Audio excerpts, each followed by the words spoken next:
चलो शुरू करो। स्टार्ट। हेलो, ये बताएं सर, आप उत्तर प्रदेश के दौरे पे हैं जी। यहाँ की सरकार, आप उत्तर प्रदेश के दौरे पे यहाँ की सरकार सबका साथ सबका विकास की बात करती है और कानून व्यवस्था क्या है, इसके बारे में क्या कहेंगे आप? कानून व्यवस्था जो है वो बिल्कुल हाशिए पे है, और उसका बड़ा उदाहरण जो है अम्बेडकर नगर में जो भीम आर्मी के नौजवान जेल गए थे जिस घटना में, उस घटना में न्याय देने की बजाय जो है जो लोग पीड़ित परिवार की मदद कर रहे हैं उनको जेल भेजा जा रहा है। और अभी हाथरस की घटना में एक रिपोर्ट और पेश हुई है, पीएमओ की तरफ से जो जवाब मांगा था यूपी पुलिस ने उसमें नवंबर में फिर लिखा है कि रेप नहीं हुआ है। उससे स्पष्ट होता है कि उत्तर प्रदेश सरकार के दबाव में खाकी यहाँ जो है अपराधियों के संरक्षण में नतमस्तक हो चुकी है। उत्तर प्रदेश में न्याय व्यवस्था खत्म हो चुकी है और कानून व्यवस्था भी कदम तोड़ चुकी है। किसान धरने पर बैठे हुए हैं, तकरीबन 1 महीने का समय होने वाला है और सरकार कह रही है कि ये फैसला किसानों के हित में है। विपक्ष के लोग किसानों को उकसा रहे हैं, क्या कहेंगे? किसान एक तो बेवकूफ़ नहीं है, समझदार लोग हैं, 60-60 साल से खेती कर रहे हैं, लेकिन बुरी बात यह है कि किसान आंदोलन में 30 से ज़्यादा लोगों की शहादत हो चुकी है और सरकार का दिल नहीं पसीज रहा है। सरकार अडानी अंबानी को खुश करने के चक्कर में किसानों को लूटना चाहती है, किसानों की ज़मीन हड़पना चाहती है। किसान इस बात को समझते हैं क्योंकि कॉन्ट्रैक्ट फार्मिंग जहाँ हुई है, चाहे वो गुजरात हो चाहे वो बिहार हो, वो उसके जो भविष्य है वो जानते हैं, इसलिए वो लोग आंदोलन में है। और ये जो पूर्ण रूप से जो तीनों बिल हैं ये किसान विरोधी है और किसान इस बात को जान चुके हैं, इसलिए वो आंदोलन कर रहे हैं। सरकार को चाहिए किसानों की मांग को जो है बिना किसी वार्ता के माने, किसी समझौते पे ना जाए और किसानों को जो है घर जाने के लिए तैयार करे, क्योंकि किसान जो है इतनी ठंड में वो अन्नदाता जो हमें रोटी देता है, जो इस देश की रीढ़ है, उसको इतनी परेशानियां सहन करनी पड़ी। ये दुखद है देश के लिए। 2022 के लिए भीम आर्मी का आज़ाद समाज पार्टी का किसी के साथ गठबंधन होगा या अकेले चुनाव लड़ेगी? 2022 की तैयारियां हमने शुरू कर दी है। अब हमारे कार्यकर्ता गांव-गांव में जाके अपनी यूनिटें तैयार करेंगे, बूथ की, ब्लॉक की, विधानसभा कमेटियां बनाएंगे। तो पहले हम अपना संगठन तैयार करेंगे और जब हमारा संगठन अच्छा तैयार हो जाएगा तो फिर जो कमेटी हमारी फैसला लेगी वो मैं आपके बीच में रखूँगा।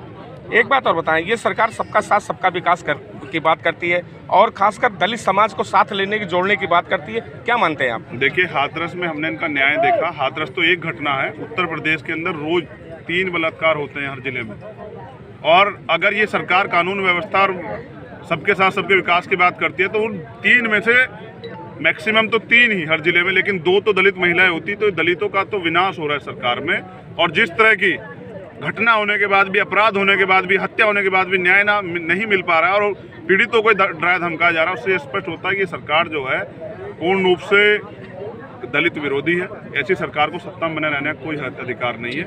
मुझे उम्मीद है कि जनता 2022 में इनको जवाब देगी और ऐसी सरकार जिसका मुख्यमंत्री जो है अपने प्रदेश को छोड़कर दूसरे राज्यों में प्रचार करता है और यहाँ जो है कानून व्यवस्था खत्म हो जाती है, उस मुख्यमंत्री को सोचना चाहिए, जब उनसे कुर्सी नहीं संभल रही है तो कुर्सी खाली कर देनी चाहिए।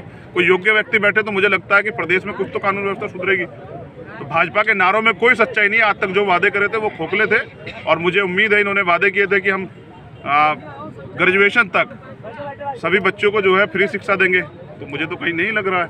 अब तो जो स्कॉलरशिप दलित समाज को मिल रही थी, बैकवर्ड समाज को, वो छीन ली है। अभी 69,000 शिक्षकों की भर्ती हुई है, उसमें लोग आंदोलन पे हैं, रिजर्वेशन नहीं दिया है। तो दलित और पिछड़ों के लिए तो ये सरकार पूर्ण रूप से विरोधी है और मुझे लगता है जनता इस पर जवाब। 2022 में क्या स्थिति रहेगी? उत्तर प्रदेश से भाजपा को बेदखल करने के लिए पूरी हिम्मत से गांव-गांव जाकर संगठन पे काम करेंगे और यही बहुजन समाज के पास ही वोट है। ये बहुजन समाज जो है प्यार आशीर्वाद देगा तो भाजपा की जो है छुट्टी हो जाएगी। धन्यवाद। एक मिनट कर दीजिए। आगे बढ़ाते हुए अपनी बात रखूंगा और धन्यवाद करूंगा उन सब साथियों का एक और बार जिन्होंने इस आंदोलन में हिस्सा लिया और जिनकी वजह से उस बहन को न्याय सुनिश्चित हो पाया। प्रशासन के लोग यहाँ हैं। एसएसपी कौन है यहाँ? कौन एसएसपी? एसपी है। एसएसपी कौन है? एसपी यहाँ अम्बेडकर नगर जिले में एसएसपी नहीं, एसपी है। आलोक प्रियदर्शी जी को बताइएगा एसपी साहब को कि एक और मुकदमा जो है जो उस बहन का सहयोग कर रहे थे 307 का किया है। सरकार चली जाएगी, आलोक प्रियदर्शी जी यही नौकरी करेंगे। उनको ये बात जाके बताएगा कि चंद्रशेखर जी ने बात कही है। अन्याय की एक सीमा होती है और शर्म आनी चाहिए कि अन्याय इतना गंभीर मामला होता है और उसके बाद लोगों को आंदोलन करना पड़ता है न्याय के लिए। लेकिन प्रशासन और सरकार के लोग सरकार की अपराधियों के संरक्षण में नतमस्तक हो जाते हैं। जो लोग आंदोलन करते हैं उनको तो जेल भेज देते हो, अच्छी बात है, लेकिन जो लोग मदद कर रहे हैं उनको भी जेल भेज रहे हो। तो याद रखना कि कभी गरीबों की, कमजोरों की और भीम आर्मी के लोगों की सरकार आ गई ना, तो ये अधिकारी कर्मचारी नौकरी यही करेंगे। सारी फाइलें खुलती है, सारी फाइलें खुलती हैं, सारी फाइलें खुलती हैं। और मैं तो यहाँ तक जानता हूँ कि जब रिटायर हो जाते हैं उसके बाद भी पेंशन और तमाम चीजें सरकार के साथ जुड़ाव रहता है। ऐसा ना हो, चालू कर दिया। चलिए जय भीम। ये बात इसलिए उन तक पहुंचानी जरूरी है क्योंकि भारत में लोकतंत्र, राजतंत्र नहीं है। जो राजा चाहेगा वो नहीं होगा, जो भारतीय संविधान में लिखा वही होगा, और जो नहीं होगा उसे अपने दम पर हम लोग करवा के दिखाएंगे। इतनी क्षमता है हम लोगों में। करुणा के सागर तथागत गौतम बुद्ध, संत शिरोमणि सतगुरु रविदास जी महाराज, भगवान वाल्मीकि महाराज, गुरु नानक देव, संत कबीर, गुरु घासीदास जी महाराज और बहुजन समाज में जन्मे अन्य सभी। एक मिनट बीच में मत आइएगा। सूरज कप्तान बैठ जाओ, बैठ जाओ, स्वागत के बाद बैठ जाओ तुरंत। 2 मिनट का काम। आइए सूरज कप्तान फटाफट। ये देखो, जो लोग जहाँ बैठे रहो, ये मीडिया के लोग परेशान मत करो। 2 मिनट लगेगा बस। बुद्धिराम प्रधान जी आज चलिए, बैठते रहिए बस 2 मिनट। आइए। सुनील आजाद जी आ जाए।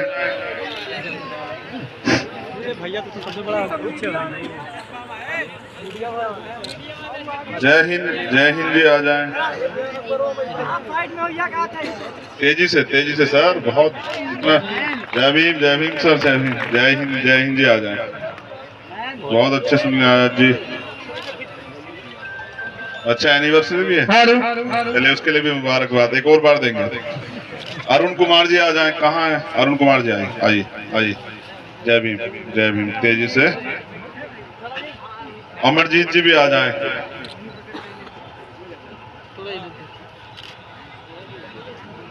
और सुनील जायसवाल जो हमारे छोटे भाई हैं वो भी आ जाएं। और बाकी जितने लोग रह गए हैं जो यहाँ नहीं है, अभी कोई ऐसा तो नहीं जो यहाँ है। आशीष आ जाओ, आइए आशीष जी आइए। जो लोग रह गए हैं यहाँ नहीं है, उनका सम्मान जो है कर दीजिएगा एक बार, जिले की टीम। और अगर किसी का नाम मैं नहीं यहाँ ले पाया, वो यहाँ है तो